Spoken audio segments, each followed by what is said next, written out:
So, simulan na natin. Huyu, Madriaga. Sinungaling ka, Madriaga. Naku, hindi ko mabuo yung pangalan nito.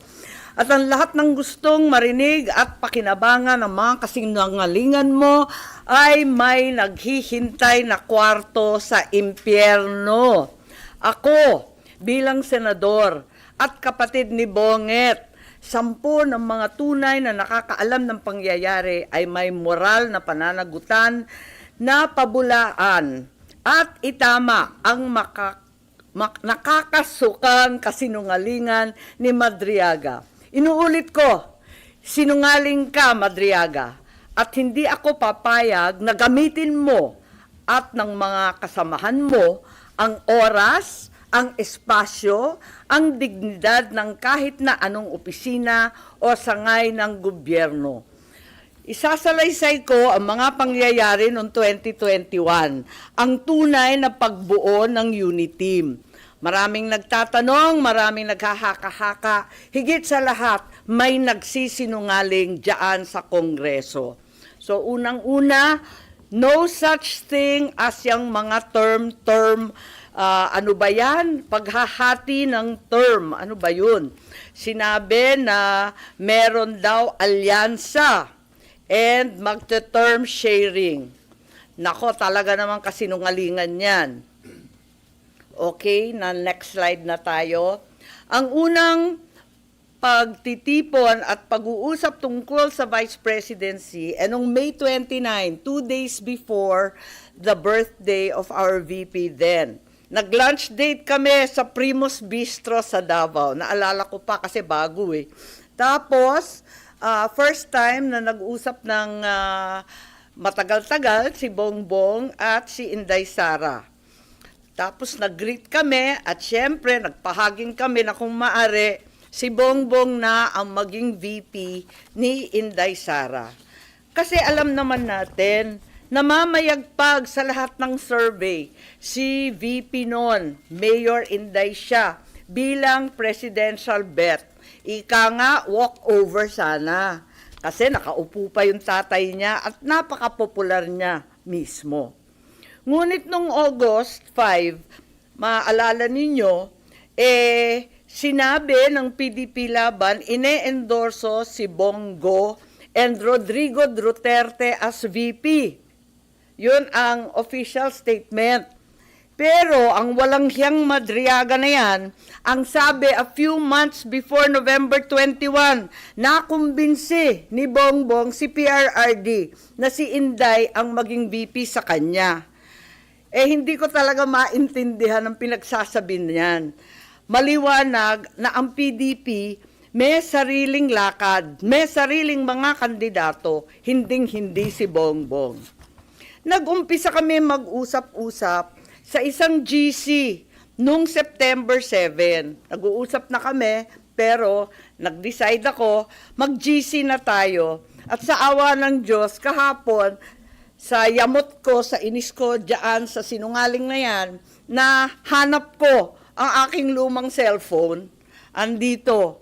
At as usual, Samsung na may note, at nakita ko yung aming pagte-text.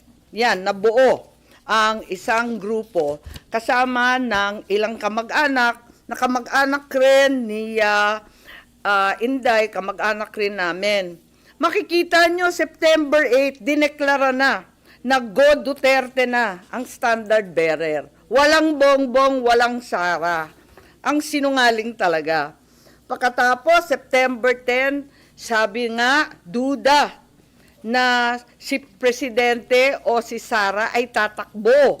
Sinabi ni Mayora noon na silang mag-ama may deal. Isa lang ang tatakbo sa kanila sa national. Hindi ko maintindihan ang mga claim nitong taong ito. Tapos, in-endorse, September 19, magulo talagang panahon na yun eh. Si Pacquiao naman ang in-endorso. September 28, nag-usap-usap kami sa bahay, andyan si Bongbong, yung kamag-anak namin, si Mike Acevedo Lopez, kamag-anak namin ng mga Duterte. Hindi ko maintindihan, may lola yung nanay ko na lola rin ni PRRD. Ang sabi, Bongbong will file. Ako to, text ko to, nakita ko eh. He will file October 6 as instructed. Pero sana somebody will file as his VP. Kasi nakakatawa naman, walang katandem. Yun ang pinapaliwanag ko kay VP Sara Mayora noon. Still hoping you will run and he will slide down to VP ASAP. Ewan, ganon. Ngayon, ang sagot naman ni VP, tulad ng sinabi niya sa media, naku, ang usapan namin ni PRRD, VP na siya sa PDP, ako, mayor na. At yun nga ang nangyari. The same day, VP Sara, then mayor, filed her COC as Davao Mayor. Diba, nangyari yon. Pagkatapos, eto, October 6, si Bongbong nag-file candidacy for president at ang maliwanag, mag-isa lang siya. Kasi eto nga, inaasam-asam namin na si Mayora pa rin ang kanyang katandem. Pero itong Madriaga dyan sa Congress, sabi niya na si PRRD daw, sinabi sa kanya noong November 21 na si BBM tatakbo at si Sara ang VP. Anong kasinungalingan yan? October 6 pa lang nag-file na si Bongbong na mag-isa. Kaya magtataka ka talaga. Maalala po ninyo na nung pagkatapos nun, ayan na yung kay Bato. Maalala ninyo, biglaan pinatakbo si Bato at para siyang seat warmer lang. At ang inaakala ng tao si Bongo at saka si Presidente Duterte ang kanyang VP. Huwag nilang ginugulo ang kwento. Talaga naman, maliwanag to. Hindi ko maalala ito pagkat hindi ako sang-ayon. Ang nangyari sa October, pag-file ni Bongbong, pinatawag siya ng PDP sa palasyo. Yun ang totoo. Hindi yung sinasabi ni Madriaga na kaming magkapatid, pumunta kay PRRD para mag-term sharing deal. Walang ganon, walang alam si PRRD, kasi nungalingan yun. Ang nangyari, nung nag-file si Bongbong, tinanong siya ni PRRD, tatakbo ka ba? Tapos sabi niya, oo, nag-file na po. Nandun yung PDP, si Alcusi, si Bongo, si Medialdea yata. Wala ako Kasi ayokong pumunta si Bongbong, sabi ko sa kanya, hoy, wag kang pupunta dyan. Sabi niya, nakakahiya naman ang nagpapatawag sa Pangulo. Sabi ko, kukuyugin ka lang ng PDP, pipilitin kayo. Wag ka nang pumunta. Tapos, napakiusapan yata at pumunta siya nung una. Second time, pumunta rin siya. Pinatawag na naman siya kung talagang ayaw niya. Dalawa lang option. Manatili siyang presidente, pero ang kanyang vice president si Bongo, ang buong cabinet hawak ni Bongo. Parang ganun yung kwento. Hindi ko maalala kasi yun nga, hindi naman ako sang-ayon doon sa pagpunta niya. Tapos, yung isang option, Bongo for president, si Bongbong na lang ang vice. Parang ganun ang pinag-uusapan ng PDP. Si Presidente, tinatanong ko si Bongbong, anong sabi naman ni PRRD? Sabi niya, wala naman sinasabi masyado, sinabihan na lang akong good luck kung tatakbo ka. Parang ganun. Sabi ko, umuo ka ba o hindi? Sabi niya, ano pang gagawin ko? Di umuo ka. Wala naman siyang imik. Later on, ang pagkasabi ng mga PDP, parang nagkasundo na daw sila ni Bongbong at naonse raw sila. Pero wala ako doon. Kwinento lang ni Bongbong, pagkatapos ng meeting niya, pumunta sa bahay namin. Ngayon, tuloy-tuloy, porsigido pa rin ako na si VP Sara ang maging katandem ni Bongbong. Kinukulit ko siya. Tapos, nung bandang October 27, kasi nga nabalitaan na pinapatawag ng PDP si Bongbong, nagtatanong, sure ka ba na aatras si BBM sa PDP talks? Ayan, andito sa telepono ko. Andyan, nakikita ba? Ayan. Oo nga, grabe sa media. Hindi ko naman iniinsulto yung PDP, pero tapos na yung mga salita-salitang ganyan. Tapos, ang sabi ni Mayora noon, duda ko, mahina akong vice president. Sabi ko, mahina kang Vice President kasi gusto naming lahat President ka. Magpa-survey ka. Kaya nahanap ko nga, andito pa, pinaprint ko ulit yung mga survey. Nagpagawa pa siya ng survey. Hirap na hirap nga kami magpa-survey pagkat eto nga, talagang undas nun eh. All Saints Day noon, ang hirap maghagilap ng tao, pero kahit papano nakapag-produce kami ng survey at nag-presentation noong November 3 na tama nga ang kutob niya, mahina siya bilang vice-presidente kesa sa presidente. Kasi na-disappoint yung mga Sara All. Alam naman natin yon.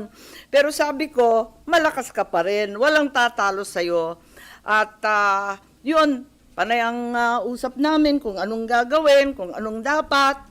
At walang kinalaman to sa PDP at PRRD. May kanya-kanyang landas to eh. Talagang magulo nun eh.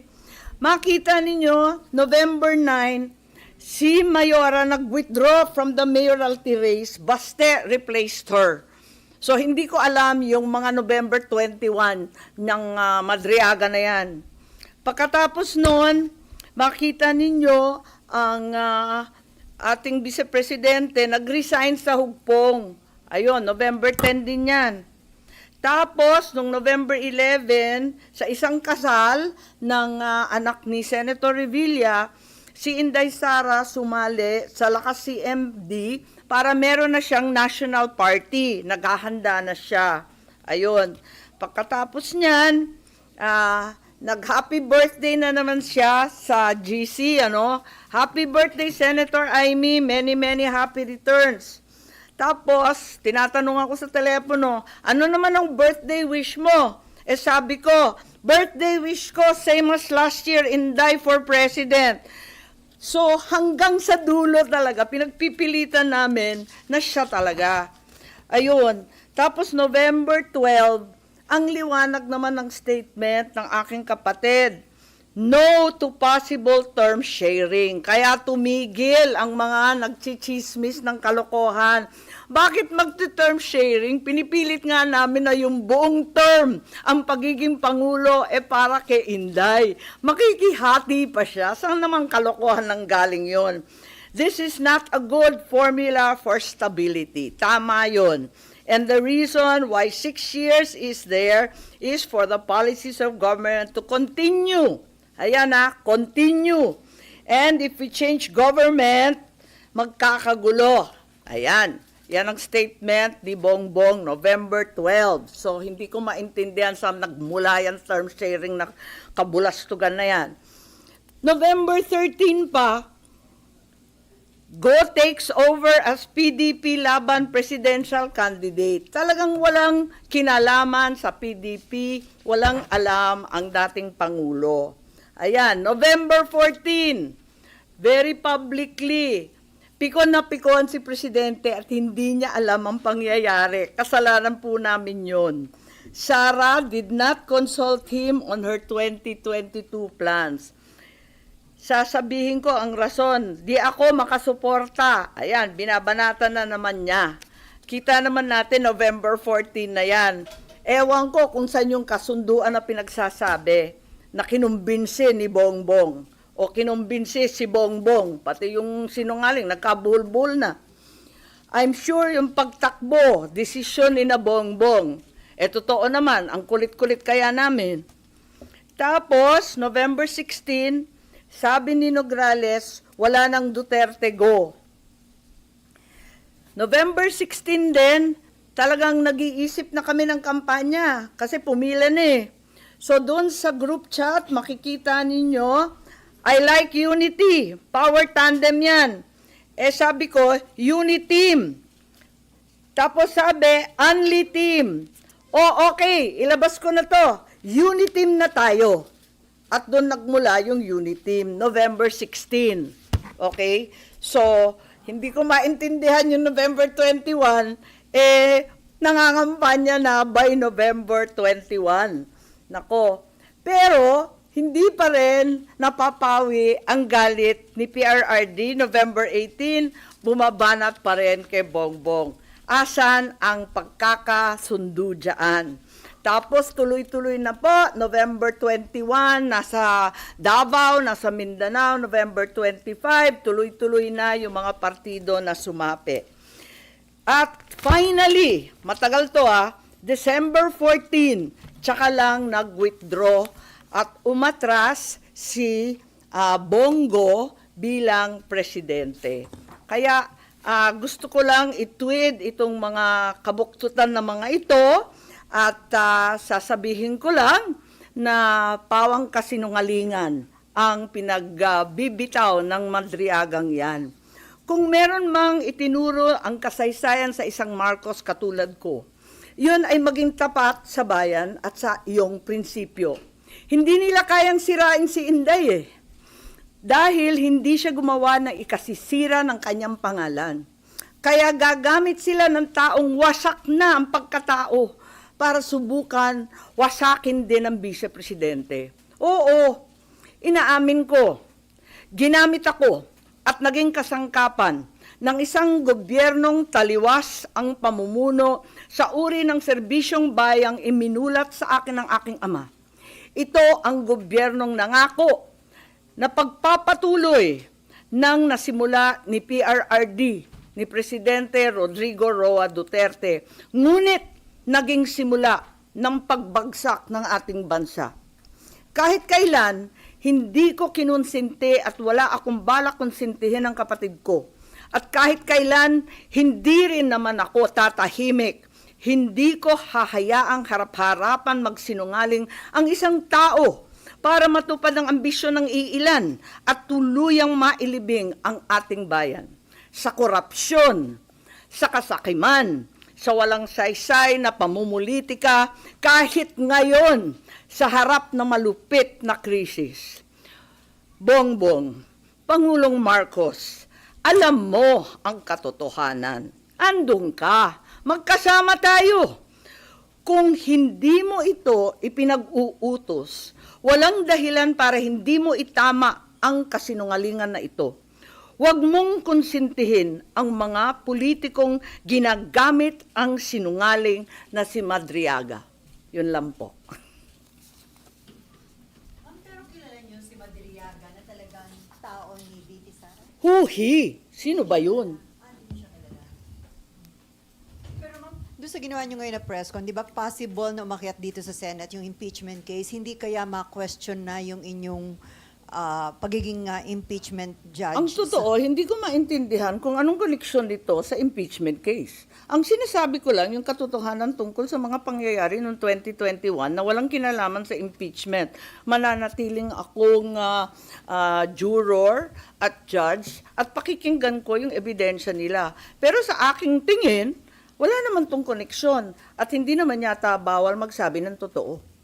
Kasi ma'am, doon sa hearing kahapon, iwas na iwas sila na yung mga possible probing question, yung pag-question sa credibility, dahil sa Senate daw dapat pag-usapan yung credibility ni Madriaga bilang testigo. Ang sinasabi ko lang, yung mga claim niya, alam na alam ko na hindi totoo at palagay ko, walang koneksyon sa impeachment.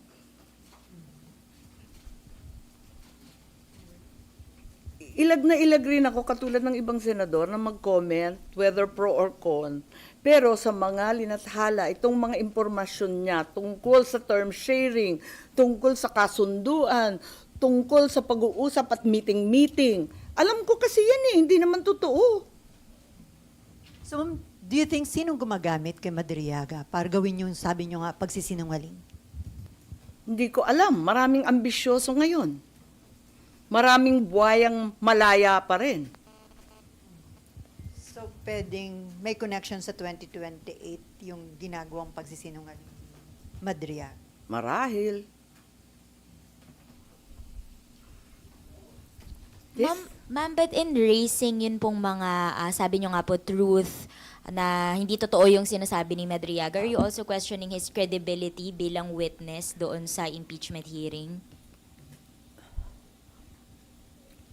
Ganyang klase bang mga testigo ang ihaharap sa Senado? Mahiya naman sila.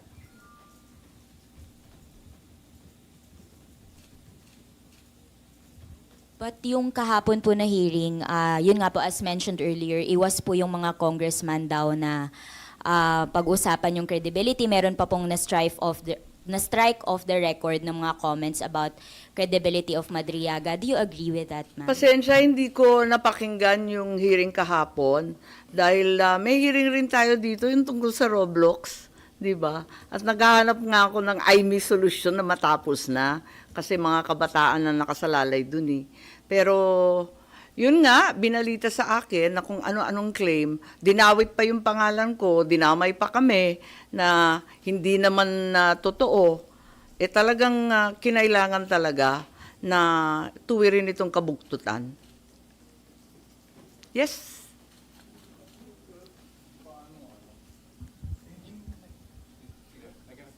Ma'am, balikan ko lang si Madriaga.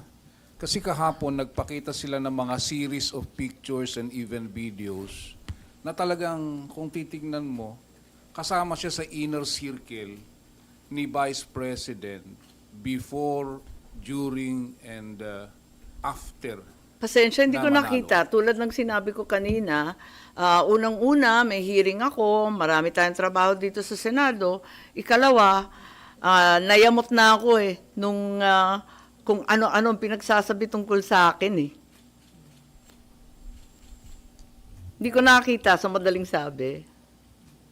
Pero personally, ma'am, you never had any chance of... Sa dami ng tao sa isang kampanya, hindi ko na sure. Baka nandun, hindi ko alam. Pero hindi ko talaga siya nakilala. Ang nakita ko na lang, nagulat na lang ako, sino yung paiyak-iyak dyan? Ano drama yan? In terms of credibility, ang sinasabi niya, ma'am, hindi siya dapat pakinggan. Wala akong sinasabi sa credibility. Ang sinasabi ko, incredible yung sinasabi niya. Kasi nandun ako alam ko. Wala naman siya doon sa mga usapin namin. Hindi naman siya kasali sa GC. Ma'am, going back lang doon kay PRRD, paano nyo na pahupa yung, di ba nakita naman natin na may galit pa rin si Presidente even before, during that time. Paano napahupa yung galit ni dating Pangulong Duterte at pumayag din eventually doon sa unity? Nakisuyo kami sa mga kaibigan niya, pati kay Senator Bongo, pati kay sa kanyang ES. Nakisuyo rin kami kay Pastor Kibuloy na awatin na lamang kasi katandem na ng anak niya. Kawawa naman. Pumayag naman si Presidente Duterte. Pero wala na siyang magawa by then. Wala na mga kasunduan, term sharing na kalokohan. Tapos ni. Po.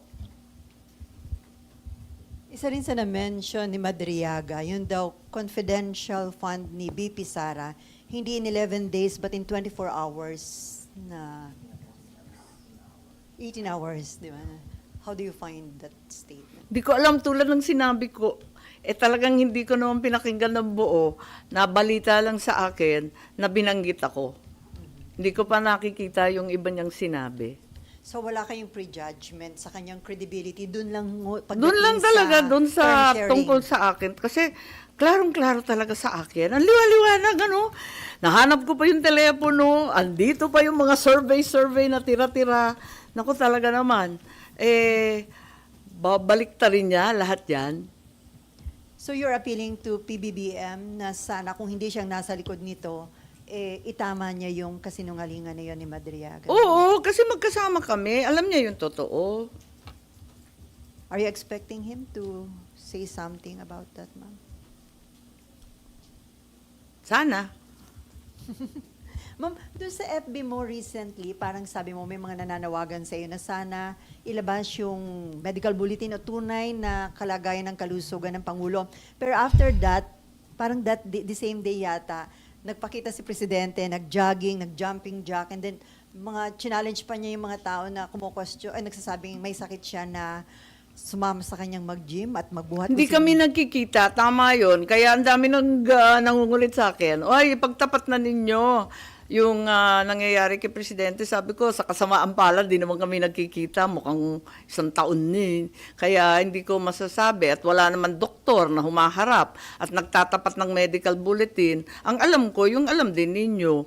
Pero kung gumagaling na siya, magpapasalamat ako. So doon sa nakita mo, mukhang okay na siya, ma'am. Sa tingin niyo, Hindi convinced? ko alam. Kasi puros video lang katulad ninyo ang napapanood ko. So wala talagang communication, ma'am, para kumustahin siya, si President? Nag-e-effort yung aking mga anak. Wala naman sinasabi. Okay daw. Yes po. Yun lang pong sinabi ni Madriaga na yung about term sharing. Ano po sa tingin niyo motive? Bakit niya i-float itong idea na Hindi ko alam. Wala ngang sense eh. Talagang kabulastugan eh. Bakit magte-term sharing samantalang nagmamakaawa na kami na si Sara magpresidente? Makikishare pa ba naman yun? Anong kalokohan yan? At tulad ng sinabi mo, anong pakay nun? Anong purpose? For what ang term sharing? Ang ini-imply ba niya na nanggugulo ang mga Duterte kasi hindi na isatupad yung term sharing agreement? Yung ba ang implication? Hindi ko alam. It's all speculation on my part. I have no clue. I don't know the guy. Huhi na huhi ako dyan.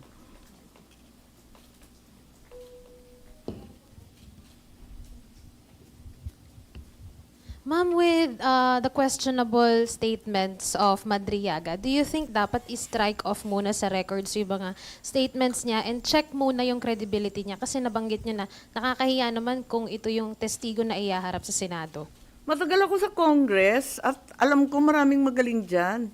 Sila nang bahala kung anong gagawin. Pero tulad ni Tanya Gaisano Lee na painter, na pinabulaan din yung tungkol sa painting, na hindi siya scholar na taga Laguna, kundi isang tumataginting na Gaisano pa, talagang maraming hindi totoo. Nag-statement din si VP Sara tungkol sa bar exam niya. So, ako, nagdadagdag lang ako ng alam ko. Kung anong gagawin ng Kongreso, nasa sa kanila yan. Saan yung ginagawa po ba ngayon ng HOR dito sa impeachment proceedings? Sa tingin niyo po ba dapat dito sa Senate ginagawa yun? Kasi may presentation of evidences na po and witnesses sa HOR ngayon po eh. Hindi ko alam, may nagsasabi na parang mini trial. Pero Congress has its own rules, may sarili silang patakaran, may sarili silang pinatutunguhan.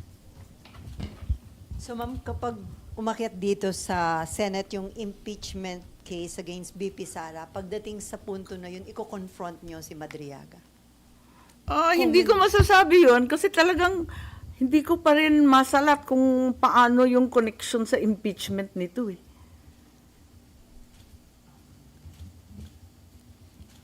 Ma'am, dun sa huling part nung ano nyo kanina, may challenge kayo or appeal kay BBM to speak up, to tell the truth po. Ano po yung particular po dun sa, yung negotiations po na i-kontra nyo, ibabangga kay dun sa statement ni Madriaga? Sinabi ko na di ba, yung term sharing, yung November 21, yung mga kinumbinsi, natatakbo. Wala namang kinalaman si PRRD dun. Yung ano ma'am, parang sinabi nyo rin kanina, nag-issue na rin ng statement si BBM na dinideny niya na yung term sharing po doon kanina. Yun ang statement ng 2021. 2021 po. Yan, nasa dyaryo. Oo. Yan po. Ang media rin naman ang naglabas. Yun nga, yun lang naman. Ma'am, during the negotiation po, hindi parang si Pangulong Digong blindsided po ba siya? And si BBM all the way alam niya. Wala kaming negotiation kay PRRD. Tabulagta na lang yung matanda. Kasalanan namin yun, totoo. Wala siyang kaalam-alam. May info ko ba kung sinong handler niya? Ni Madriaga? Handler nino? Ni Madriaga. Malay ko. Maen pa. At pakialam ko. Pero the mere fact na aminado siya na kaya niya ginawa ito, nagalit siya dahil kinusuhan siya ng kidnapping ni Ay, wala rin akong pakialam sa Attorney angst Roque, niya. din para masama ang loob niya dahil mas Ay, pinaburan si Roque. Mukhang marami siyang problema. So may motibo siya, ma'am, ba't niya Hindi ko ginawa? alam, marami siyang problema. Hindi ko alam. Hindi ko siya kilala. Ang alam ko lang, yung katotohanan ng mga pangyayari noong 2021 na walang kinalaman sa kasinungalingan niya kahapon. Okay. Ma'am, other matters po sana. Yep. Sa are you satisfied by yung naging actions ng Department of Energy after the Protect hearing last Monday? And after mo sila i-call out dun sa mga specific issues na ni-raise mo? Hindi, meron kasi nagreklamo sa akin, di daw mapirmahan yung kanyang kontrata ba yun o approval sa additional energy something, di ko naman masyadong maintindihan. Mabilis lang. Sabi, ma'am, 2 araw lang silang pumapasok dyan sa PNOC at DOE. Hindi ka makapagpapirma. Sabi ko, ganun ba? Sure ka? Sila pa yung lead agency, sila pa yung 2 araw. Nagulat ako. Nung chinek ko, talagang may department order. Naloka naman ako doon. Sabi ko, ba't ganun? Sabi nila, work from home. Pero yung buong gobyerno, 4 days lang. Kasi yun ang utos ng OP Di syempre susunod sa Pangulo. Pagkatapos yung private sector nga, ngarag na ngarag. Kaya 5 days pa rin. Hindi nga nagbawas yung private sector halos Kaya nagulat ako yung lead agency, ba't ganun? Sabihin ng work from home. Yung pagpapapirma ng kontrata, yung mga approval, hindi naman pwedeng by remote yung mga ganyan. Ma'am, do you also accept yung reasons naman na executive kung bakit yung emergency powers, ang grinant lang na excise tax relief ay sa LPG at kerosene, yung diesel at yung gasoline, which is yung mas kailangan ng mas marami, hindi sinama? Pikon na ako kasi minadali kami ng bonggang-bongga dito. Hindi man kami hinayaan magdebate ng sapat. Kasi ako, nung pinagpipilitan yung excise tax ng emergency, pinapaliwanag ko at nais ko sana magkipagdebate na yung excise tax, magbe-benepisyo dyan yung mga dambuhalang oil companies. Hindi naman dadagundong yan sa mga customer. Kaya sinasabi ko na baka hindi yan ang tama. Tapos wala pang income, walang revenue, walang koleksyon ng gobyerno para ipamahagi on a targeted and focused basis sa mga talagang hirap na sektor. Kaya wala, no opportunity to debate. O sige, di umalis na ako noon at sabi nila, pinasa na daw yung sa excise tax. O di sige. At sabi ko, aralin ninyo sana yung VAT. Sabi na, napakahirap niyan, may input-output. Mahirap nga, pero kayang gawin. At point of sale yan, ramdam kagad yung 6 pesos, 7 pesos, kung ano maibabawas. Ramdam kagad sa gas station. Walang nakikinig Sabi nila, basta kailangan, emergency. O sige, alis na lang ako para wala nang ingay. Pag labas naman ng order, katagal-tagal. Gano ba katagal? 3 linggo? Ang tagal na. 1 buwan na halos Oo, 1 buwan na. Anong klaseng emergency? Yung inupuan ng 1 month. Tapos paglabas, lusaw na lusaw. Ano ba naman yung mga kerosene and LPG na yan? Ang kailangan talaga, dumaan na at lumipas ang anihan. Wala talagang makuhang krudo. Kabubukas lang ng open season ng ating mga ngisda, ayan na naman, wala ring krudo, kaya wala nang nagpapalaot. Ano ba naman to? Talaga naman lahat ng kinailangan mo, yung diesel at yung gasolina, walang tulong.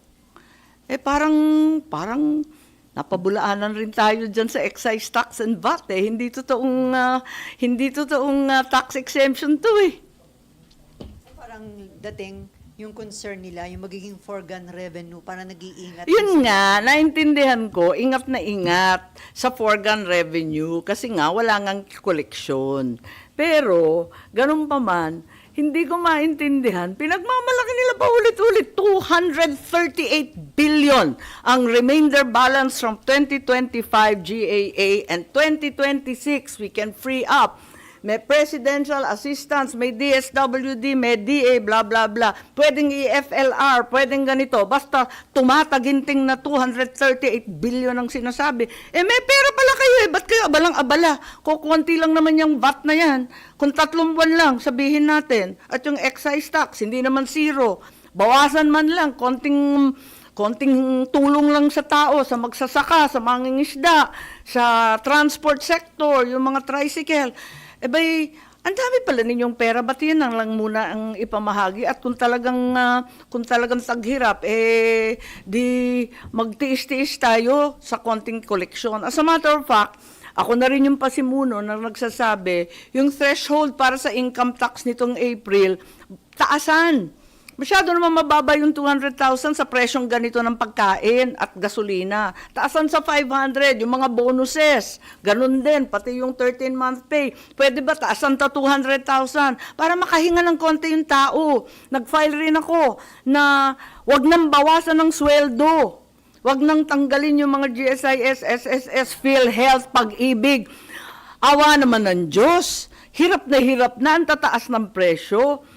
Tapyas pa ng tapyas, bawas pa ng bawas sa sweldo. For a change, makuha man lang ng mga empleyado at trabahador ng buo ang kanilang mga sweldo. Ma'am, gusto namin yun. Yung Oo, every alam month. ko. Kasi maraming pumapalakpak ng tenga. Ayun.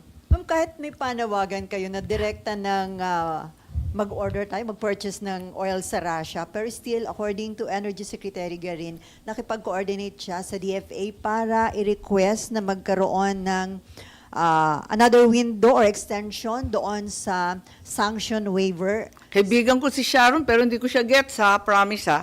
Di ba kahapon, andun na sa Russia si Prabowo ng Indonesia? Ba't sa kanya pwede? Bakit tayo hindi? Di ba may ambassador rin tayong Russian na narito, very cooperative, parati nakikipag-meeting yan. Meron rin tayong ambassador doon sa Moscow. Pauwiin na natin lahat yan kung via Washington DC ang ating negosasyon sa Russia. Hindi ko talaga maintindihan. So, hiningi ko kay Secretary Lazaro, kasi sabi ng DOE, they're only deferring to the opinion of DFA. Pues, DFA, pwede ba? Ipaliwanag nyo sa amin yan at hindi ko talaga maintindihan.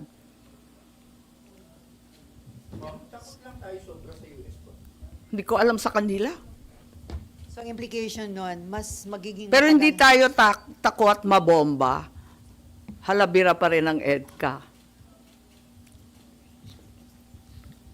So, mong pagka ganun, mas mabagal yung proseso ng pag... Eh di ba emergency nga, urgent nga?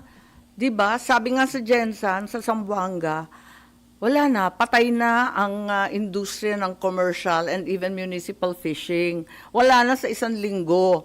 Uuwi na sila lahat, wala nang kayang bumili ng krudo. At ang sabi, hindi, kasi kailangan pumunta sa Washington DC, kausapin yung ano yun, State Department, Department of Trade, Department of, maraming department, 2 department ang sinabi, nakalimutan ko na nayamot ako Basta 2 department ang pakikisuyuan doon sa US, tapos babalik yung ambassador natin sa Washington, tapos pupunta na naman sa Russia kung okay ba, tapos mangungontrata tayo. Ano ba yun? Ang gulo-gulo. Bakit yung Petron? Dire-diretso si Ramon ang nakapagdala ng ikalawa ng shipload para sa Petron. Bakit kaya ng private, hindi kaya ng gobyerno? Di ko gets. Ma'am, ipagdagting po kaya sa mga paayuda, kahapon po kasi sabi ni Senator Tulfo, concern niya yung pag-sustain ng ayuda. Pag na-trigger din daw po sakaling bayanihan, saan daw po kukunin yung pera para sa mga sektor. Do you have the same sentiment po? Oo, totoo naman, may hangganan talaga ang pagbibigay ng ayuda, unfortunately. At yun nga, ang pinangangambahan. Pero wag naman idamot yung 238 billion. Andyan na yan. Ikalawa, sino bang binibigyan? Kasi nalilito ako kasi 'di ba transport, agri, fisheries, mga commuter, yan ang dapat talaga bigyan kaagad. Hindi naman sila nakikinabang, di ko maintindihan. Akala ko nga pag angkat ng oil galing sa Russia, diretso nang ibebenta ng gobyerno sa ating mga sektor na nangangailangan. Yung pala, dadaan pa sa mga private oil companies, pagkikitaan pa, papatungan pa, may cartelization, may collusion, ano ba talaga? Kaya, ewan ko, hindi ko talaga maintindihan kung ano talaga ang nangyayari. Pinagmamalaki nila, marami silang pera. Bakit yung ayuda, 10,000 people lang ang recipient? Pagkatapos yung binibigyan, ibibigay sa may-ari ng malalaking bus company. Pero yung driver, wala. Yung mga mismong operator ng jeep, wala. Hindi ko talaga maintindihan. Kanino bang listahan yan? Ma'am, so dapat po ba pati po yung oil deregulation law i-repeal na rin po o amyendahan? Well, meron akong final. Hindi total deregulation, hindi na pwede 'yon, yung katulad nung sinasabi ni Senate President. Para sa akin kasi, kailangan hinay-hinay sa oil deregulation. Ang akin muna sa unbundling. Kailangan may transparency. Paliwanag naman ng ating mga oil companies, bakit 280% ang increase ng crudo, ng diesel, yung gasolina 200%? Bakit naman nagkaganon? Bakit yung ating mga kapitbahay sa ASEAN 20%, pinakamataas na 30%? Bakit sa atin 100%? Hindi ko maintindihan eh. Kaya siguro kinakailangan at sinulat ko doon, unbundling katulad ng ginagawa sa kuryente, ipaliwanag yung iba't ibang items, bakit nadagdagan ng labis-labis, at tignan natin kung totoo, unbundle our rates. And at the same time, conduct hearings. Kapag magtataas, sasabihin na naman, di ba, next week meron na namang pagtaas ng presyo, karo-rollback lang, itataas na naman. Ano ba ito? Parang nakakahilo na tong tsubibong to. Next week, sabi, tataas na naman. May paliwanag ba? May hearing ba? Nag-audit ba yung DOE? Bakit basta-basta na lang magpapahiwatig ng ganon? Hindi naman pwedeng ganon. So ma'am, naniniwala kayo may cartel sa oil industry? Hindi ko alam. Kailangan alamin at kinakailangan magka-hearing, kailangan may transparency, may accountability. Hindi ko lang ubos maisip bakit tayo ang pinakamahal ang langis sa buong ASEAN, sa buong Asia Pacific. Ma'am, according to Senator Win Gatchalian, para matulungan din yung mga middle class, i-absorb muna ng government yung premium sa SSS at GSIS ng mga empleyado. Well, sinabi ko na yan di ba? Yung SSS, GSIS, yung PhilHealth, yung Pag-ibig, lahat ng bawas sa sweldo. Wag muna, moratorium muna, maawat mahabag. 3 buwan lang, at least, makahinga man lang tayo. Di natin alam kung gaano katagal to. Pag-usapan natin sa pagkatapos ng 1 quarter. Pero pagbigyan muna ng 3 buwan na makaraos. Alam ninyo, ang problema dito, tumatanda na rin ako, dinaanan na kasi natin to Ito kumbaga ay third oil shock na natin. Ang unang nangyari 1974, tapos 1979, nakita ko, kasama ako ng aking ama, na umiikot ng mundo, humihingi ng langis. Kaya hindi to bago sa akin Kaya nagtataka rin ako, bakit hindi na lang tayo dumediretso sa Brunei, Indonesia, yan, sa Russia, sa China. Marami naman tayong kaibigan, humingi naman tayo at pakiusapan. Ba't naman tayo natatakot sa kung sino-sino? Di ba kaibigan naman natin ng US, ba't tayo natatakot? Ma'am, other issue. According to Senator JB, hindi siya makagalaw as Ethics Committee Chairman kasi hanggang ngayon hindi daw pumipirma yung minority doon sa rules. So hindi pa ma-adapt at ma-publish. Kaya hindi masisimulan yung pag-action sa mga ethics committee. Ay, ganun ba? Hindi ko alam, hindi ko sure. Hindi ko pa siya nakakausap tungkol dyan. Pero member ka ma'am na ethics committee? Yes. 3 ba kami? Si BG, si Marcoleta, saka ako. And Joel hindi? Hindi. Okay. Parang kaming 3. So ma'am, hindi ka pa pumipirma dun sa rules? Hindi ko alam kasi ilang beses na pinaltan Hindi ko na maalala. Kailangan siguro mag-usap, hindi ko alam. Pero handa ano kang ng pumirma latest. dun ma'am sa rules? I don't know, ano ng latest version kasi? Ma'am, yung rules po ang pinapalitan, hindi po yung composition ng committee. Hindi, wala talagang Hindi pinapal. talaga mapirmahan. Ay, hindi yung composition, di naman pwedeng paltan yun na-nominate na sa floor, tapos na yun. So, yung Roblox. Wala talaga. Well, kahapon ang kasunduan, bigyan ng palugid ng 3 buwan, which to me, reasonable kung talagang maisasatupad yung mga pinapangako nilang mga safety measures na madaling intindihin at gamitin ng mga parents, di pagbigyan natin, full disclosure nga sabi ko, kasi nag-operate ako ng animation at game development studio. Gustong-gusto ko sana yung Roblox yan. Kasi binibigyan ka ng pagkakataon at kapangyarihan na gumawa ng sarili mong game. Ang bongga. Ako rin ang author kasi ng Creative Industries Law. Gusto ko yan. Kaya lang, kung nakakasama na sa mga bata na brainwash o di kaya sinusuyo ng mga sexual predator, ibang usapan na yan. Hindi po pwede yan. Okay. Ang mahiwagang phone, nahanap ko lang